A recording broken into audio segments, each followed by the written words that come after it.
fix your online reputation and get more customers, part 2. This time it is about reviews. So we'll do a little bit of review in a moment. I have dropped the link in the chat.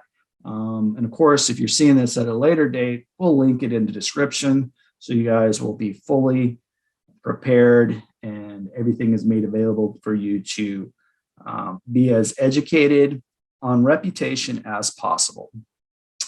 All right, so let's get a little bit into who we are and what we're all about. Just as a little about section, we do partner exclusively with RV parks, resorts, and campgrounds. We're an RVIC member. Glad to be a part of that organization.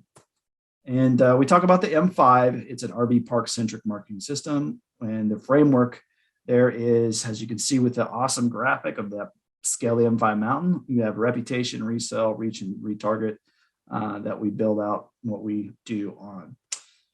What about me? Who am I? What am I doing here? So I'm from West Virginia. I grew up there, and there was a campground that my parents started back in the 80s. That was a fun experience. I've been helping companies with online presence for more than 20 years. I know I look like I'm about 25, but that's not true. I've been running marketing agencies since 2014, and I do have one wife, 4 kids, and 1 dog. While they are all wonderful and love them dearly, we won't really be talking about them today, but maybe later in another webinar. We'll see what comes up. All right, so today we're gonna leave with some information that we equipped with, first of all, a better understanding of how to maintain a good online reputation. And we're going to have 2 areas specifically we're going to cover today that will improve your reputation if you do it right, and some action items you can walk away with and put in place today. So that's what we're going to, and then we're also going to answer any questions you might have. So please drop them in the chat if something comes up. You think of something that we don't cover specifically, whether that's live or in recording, comment on it on the video, right? Glad to help. So if it's broke, you need to fix it. Look at this sad little RV. It's seen better days. Hopefully, when it comes to your reputation, it's not that bad. But sometimes we've got to work on that. And getting reviews is essential to all of this, but it's not the only thing. It's way more than that. And that's why we had a part 1, and we discussed some of those. We'll go over those again here in a minute, just briefly. So some of the reputation we run across involves a website that's just working against you. So that's the reality that not everybody's site is helping our guests navigate to where they need to. There might be other issues with the mobile responsiveness. There's several things that you can look at there. So that could be one, or you're too hard to get a hold of. Don't make a bunch of obstacles for your guests to contact you. That's another part of your reputation. Can't always man the front desk if you're talking about your actual park, your resort.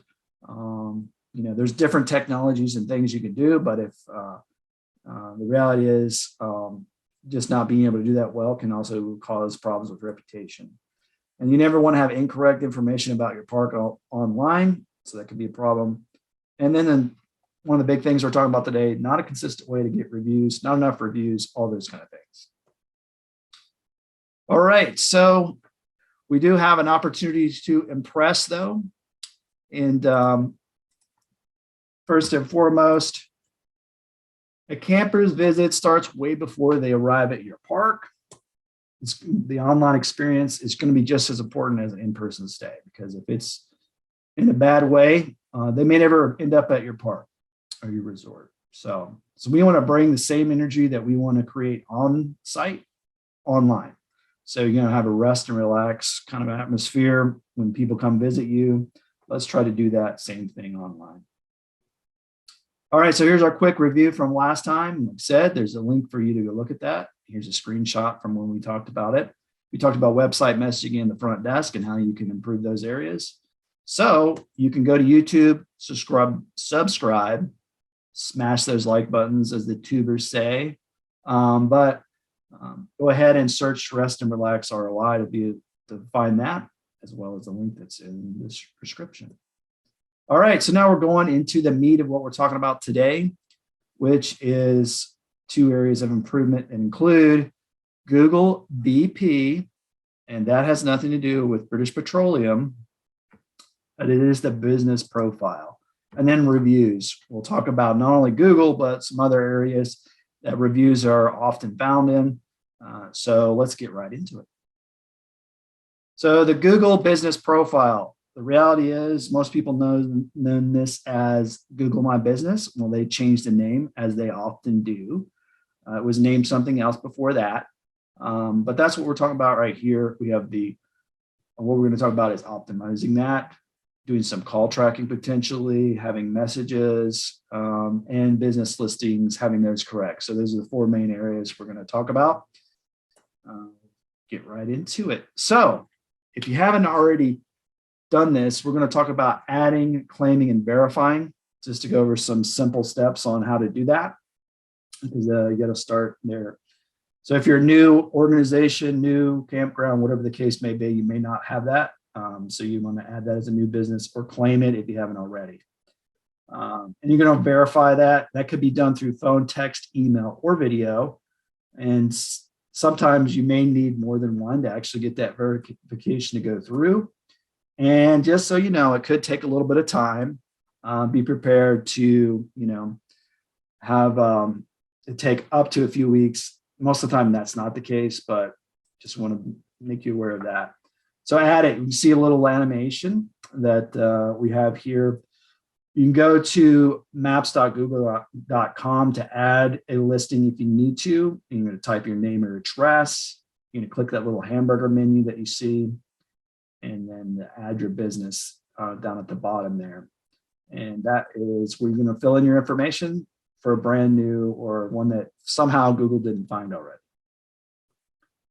Or you can claim it so it's already active. People are already leaving reviews, those kind of things, but you're not actually managing it. And it is yours. So you want to make sure you're doing that. So same thing, maps.google.com. You're going to type in that name or address and then click that listing, claim the business, as you can see where the nice little red arrow is. And then you can manage now. That's the next step on that. And you'll fill out the information and go through the verification process. So once you've done all that, that's your first steps. You got it. You got on there, you added it, you verified all that. You're going to optimize. And here's some steps that you really want to focus on to make sure you have a fully optimized GBP. You're going to include all the details that you can, fill out as much information as you can to leave no stone unturned, no question unanswered for your guests. Add keywords. That's a huge thing. Google, it's about people being able to find what they're looking for. So you want to add stuff that has to do with your own resort or things that are close to it that your guests could be searching for. Obviously, operating hours need to be accurate.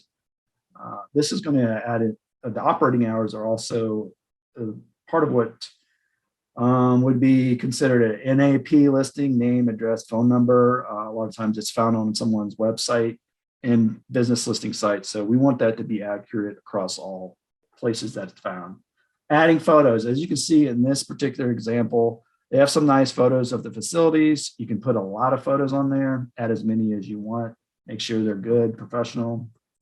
And then you're going to be able to manage and respond to reviews on that. That's a huge part we're talking about today.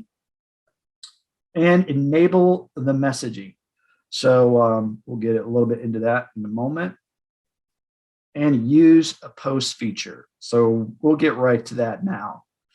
The posts. So as you can see, here's an example of our profile. What you can do is you can do this directly from the search profile on google.com. So this is one of the changes that came with switching from My Business to Business Profile. You don't have to have a log into the business.google.com. You can just go to the search engine and do this. If you have multiple locations, you'll still want to use like the old way of doing it, where you can go and select whichever business that you're managing. But if you're a one location situation, straight from search, it works. The thing you'll want to do with the post is do it regularly. So Google used to have social media. You guys might remember, you may remember the Google Plus situation that was around at one point in the past. That got deprecated because no one really cared that much. And so no longer is that available, but they do offer these this functionality on their business profile. And so treat it like you would similar to like Instagram, things of that nature. You want to do the high quality media here, just like that's on your profile. This is not your profile though. Just keep that in mind. The pictures that we looked at earlier, this is a separate thing from that. So just be aware of that. Use keywords once again, like we said with the profile. These are search engine optimization type features you can have to help people find you when they're looking for relevant things related to their guest, when they're being your guest or looking to plan their vacation, things of that nature. All right. And this can be done, managed with a third party as well. So for instance, this particular example is, we talked about the M5 earlier. That's how we post ours. We schedule them out. That can be done with Google here, or Instagram, Facebook, LinkedIn, schedule all at once through the M5, and there are other options for that online. So it makes life a little bit easier as opposed to always going to Google, for instance. There you go with using Google My Business or Google Business Profile posts. Phone calls, you can track phone calls from your GBP. So let's get into a little bit of that. So Google Business allows for 2 phone numbers. So the first slot you would put in a number that you could actually track. So it could be recorded, quality assurance, and just so you get better data on it. The second slot would be your regular phone number that it's always been out there. And when we talk about SEO juice, it's in relation to the business listings that we mentioned briefly before. You don't want to have different phone numbers out there, but Google allows for having these 2 slots, so you don't have that issue where you have like a Yelp listing that has one phone number and Google has a different number, and then there's confusion there. So, but you want to accurately track and report on calls by doing this. And then you can, don't have it listed here, but you can have it recorded as well on not on the Google profile itself, but once again with another software. You can, we talked about this a good bit in last month's webinar. So you can look at that, the missed call text back feature. So if you're one of those that's very married to the phone or making sure it gets answered and all that, and you miss one, you might miss an opportunity to book someone, those kind of things, this could be very valuable. Where someone calls, it doesn't get answered, but you immediately send a text message and ask them how you can help. You can set up some automations on that, and it can be a big boon for your park if you're reliant on that. So we mentioned the messages. We're going to enable that as well. So the reality is you're making it easy for your guests to contact you and to have communication with you. If you're trying to hide from that, the whole thing will get into reviews. It's kind of a secondary issue because people get mad if they can't get answers to their questions. So we're going to turn on that chat directly from Google search. Once again, you can do that. So once you're logged in to your profile, you can go there and there's a little box that pops up and you can say, I want those messages delivered to me. So don't miss out on those. You can quickly respond to them and upgrade your customer service. And that's just the reality of it. People are looking to get quick answers more and more today. And so this is one way you can do that for your guests. So accurate business listings. We've already mentioned it a few times. There's a ton of sites out there, Yellow Pages being one. Now, while Google is kind of the primary one we focused on, and it's huge for you to have that, there are many others. You want to make sure, like we said, that that information is correct across the board. Like I said, you have that consistent business name, you have the correct address, the correct phone number across all those. So when you have those accurate listings, it can improve your search engine results. And the reality is 63% of the people in this Bright local survey said incorrect listing would stop them from using that particular business. So keep that in mind. Make sure all your info, your data about your business is right all over the place. You start having conflicting information, it can not only just cause distrust with your people that are going to be trying to stay with you, but Google could potentially knock you down a few notches if they're unsure what's right. All right. So here's some action that we can take, folks. We're going to add photos and post to our Google business profile. So that's something you can do right now if you weren't on this webinar. You go out there, if you've already claimed it, verified it, all those kind of things, start doing that. It's going to improve your search engine results. You're going to be able to engage with your potential guests. It's going to increase your brand awareness, and it's free promotion. Who doesn't like some free stuff? And that's why you're here today. I'm assuming it's free and hoping you're getting some great free information. So that's your action item. Obviously, I think everything that we just talked about is something that you should do. If there's missing information, take action on all of that. So this is being recorded. So if you're like, wait a minute, I missed something, you'll be able to go back and look at it, which is great. All right, so we're on to our second main topic that we're going to cover today, and that is reviews, ... finally. So we're going to talk about Google, Facebook, and the other sites. We'll go over a few stats to kick it off if you don't already realize the importance. We're going to hammer that right now with some more information that maybe you weren't aware of. So 72% of Google reviews use Google reviews to find businesses. So we know that well over 2/3 of people are finding information about you because they jump on Google. I don't think it's super surprising that. I think at one point people were thinking, oh, Google's not quite as, doesn't have, the market share like it used to. They're pretty much still the dominant one out there.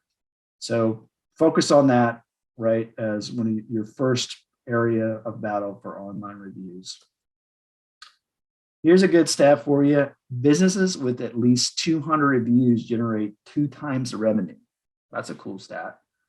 So if you have 199, you just need one more and you're going to blow up.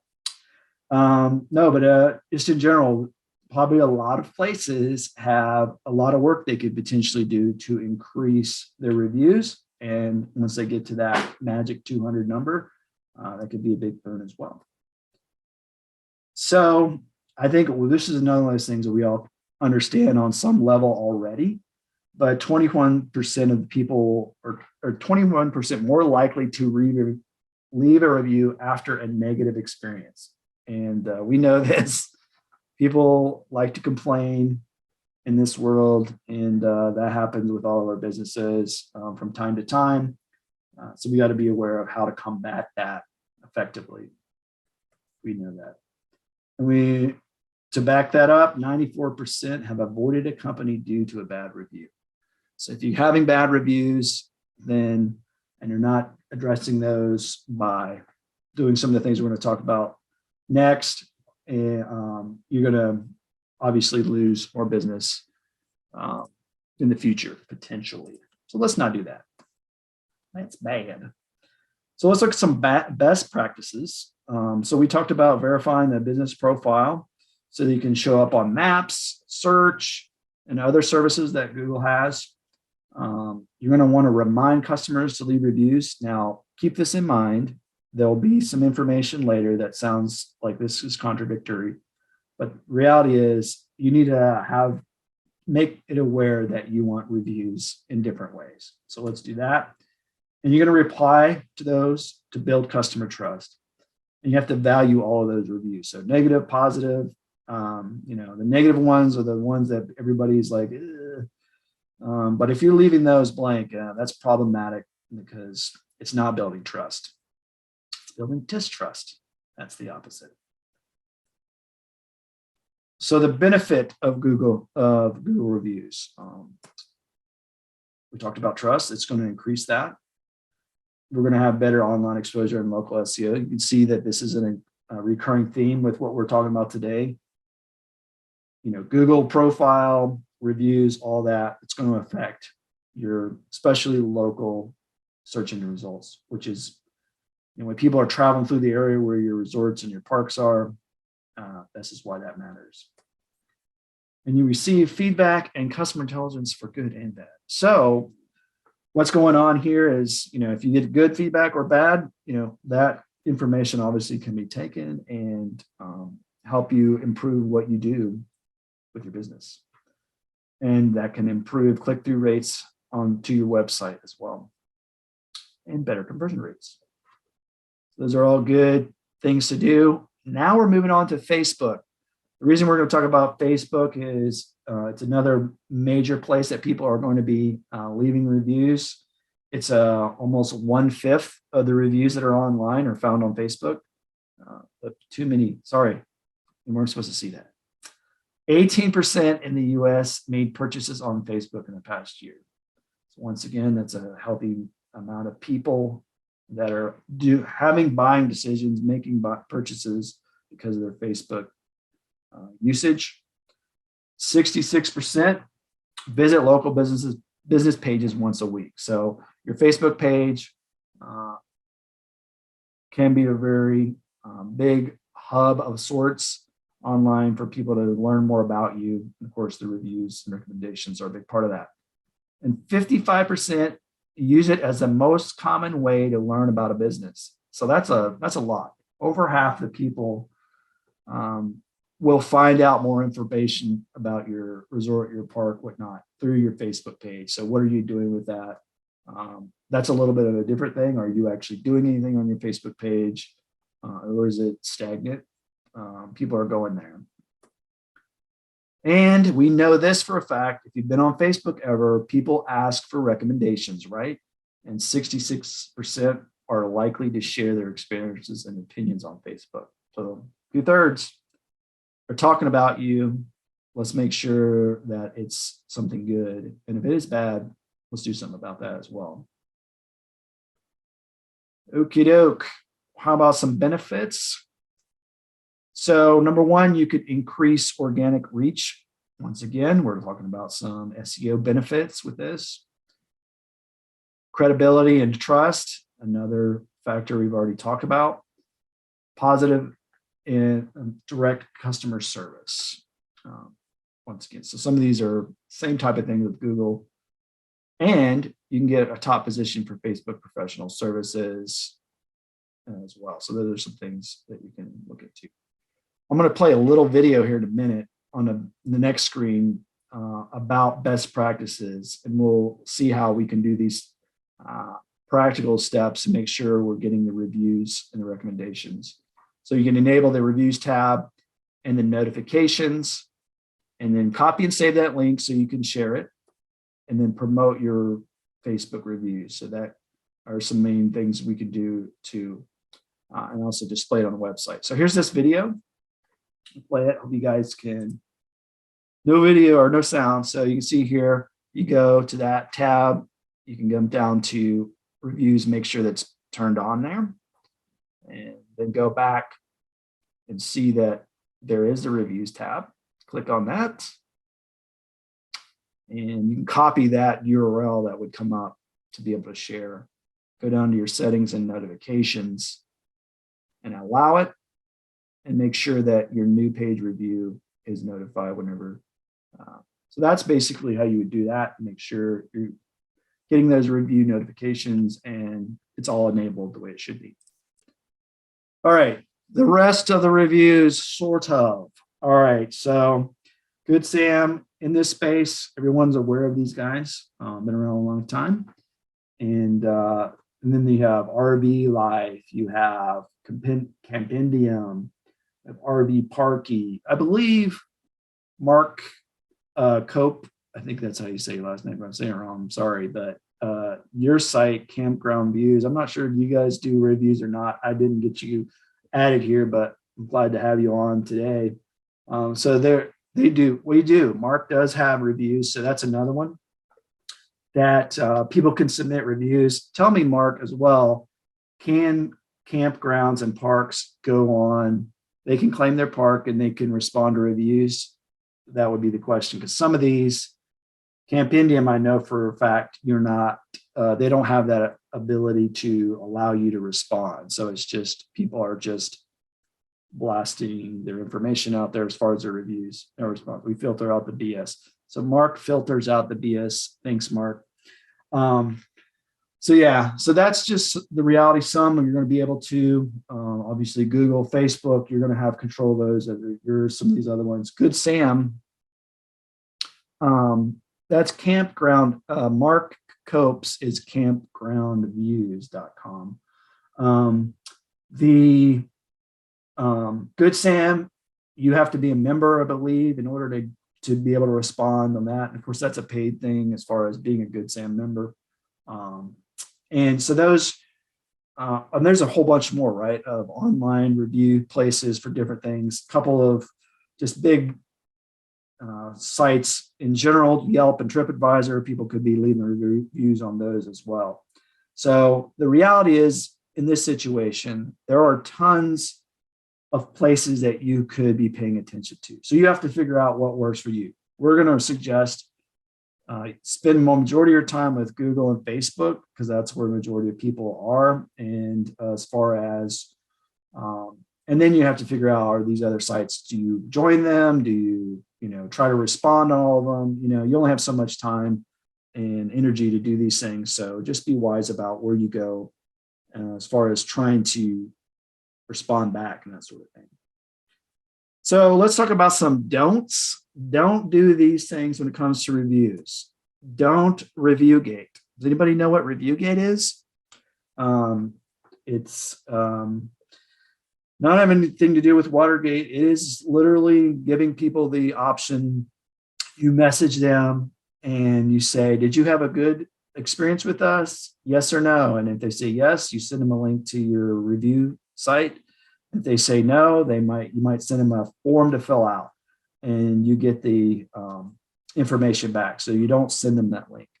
The reality is, if some of these places like Google and Yelp and those, if they were to catch you doing that, they could blackball you. I don't know what they would actually do, but they do not appreciate you getting the reviews. So don't do it. Although I will say, I don't 100% agree with it. As a business person, I like the ability to, be able to respond to somebody before they go out and say, I had a terrible experience, because you don't know the context of what happened. And so that's their software and what they want to do with it. And I get on one level what they're trying to do. So, but it's generally frowned upon, just so you know. We'll talk more about how to combat that kind of stuff. Don't pay anyone for reviews. Obviously, if someone finds out about that from these sites, again, trouble. Don't try to fix reviews with third-party vendor. Getting into the sketchy area, I'm sure there are people out there that are trying to do, probably associated with paying people, right? Potentially. This is more a criminal activity. Don't pressure people into altering or removing critical reviews. Don't go to jail over your Google business profile, please.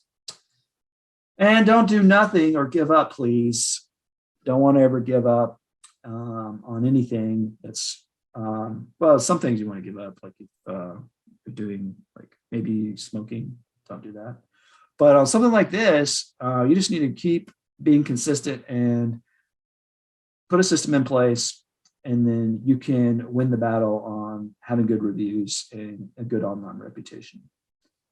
All right, here's some pitfalls to be aware of when it comes to reviews. Some sites are a pain. We kind of alluded to this. Honestly, we talked, not all allow you to respond. Some that might be good or bad, but just realize that when I say some sites are a pain, I'm really thinking about Yelp. I don't think anybody from Yelp's here. Maybe they'll see this. Sorry, but most people that have had to deal with Yelp, it's usually a little bit of a pain, because I feel like all the angry people go to Yelp. I don't know if you guys seen that. I think that's kind of generally you seem to get a little bit more, a little bit more balanced feedback on Google and Facebook and all that. I don't know how Yelp became the complainer spot, but there you go. So don't post reviews of your business or competitors. Now, if you're new and you don't have a lot, I think there's a general, like people will be like, hey, everybody on team, we need your reviews so we can start getting some reviews.